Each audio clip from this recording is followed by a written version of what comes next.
Dhaka Sylhet highway root. আসসালামু আলাইকুম, আশা করি সবাই ভালো আছেন। স্বাগতম সবাইকে। আজকে আমাদের ব্রাহ্মণবাড়িয়া বিশ্ব রোড থেকে মাধবপুর যাচ্ছিলাম বাসে করে।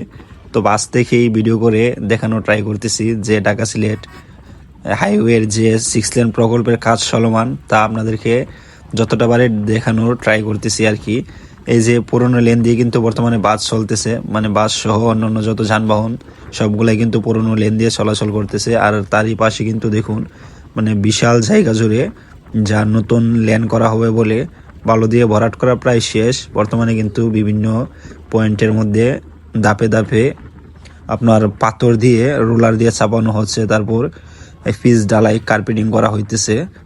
আর যে ব্রিজ ছিল, মানে ব্রিজ বা কালভার্ট এই হাই রোডে যত জায়গায় ছিল, এই পুরনো ব্রিজ বরাবর বা পুরনো কালভার্ট বরাবর কিন্তু নতুন নতুন ব্রিজ কালভার্ট করে দেওয়া হয়েছে, যাতে যে আশেপাশের ফসলি জমি, সেই ফসলি জমির পানি যাতে মানে চলাচলে বিঘ্ন না ঘটে আর কি। একদিকের পানি অন্যদিকে খুব সহজে চলে যায়, তার কারণে যতটা ব্রিজ ছিল পুরনো হাই রোডে ঠিক সেই ব্রিজ বরাবর করে নতুন যে ল্যান্ড করা হবে, নতুন যে হাই রোড করা হবে, তার পাশে কিন্তু ব্রিজের কাজও প্রায় মোটামুটি শেষ। সবগুলা ব্রিজই দেখলাম, প্রতিটা ব্রিজের পাশে নতুন করে ব্রিজ করা হচ্ছে। আর বালু দিয়ে মোটামুটি প্রায় ভরাট করা শেষ, বর্তমানে পাথর দিয়ে চাপানো হচ্ছে।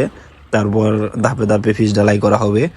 এই ঢাকা সিলেট হাইওয়ে, মানে এই হাইওয়ে দিয়ে কিন্তু পুরা পূর্বাঞ্চলের যত যানবাহন আছে সব চলাচল করে। বিশেষ করে সিলেট বিভাগ সহ আশেপাশে যত ডিস্ট্রিক্ট আছে সবগুলার যানবাহন কিন্তু এই ঢাকা সিলেট হাইওয়ে দিয়ে, ব্রাহ্মণবাড়িয়ার ওপর দিয়ে বয়ে চলা যে ঢাকা সিলেট হাইওয়ে, এটা দিয়ে চলাচল করে। এই যে দেখুন, এখানে পুরনো ব্রিজ, তারই পাশে কিন্তু নতুন ব্রিজ করা হইতেছে।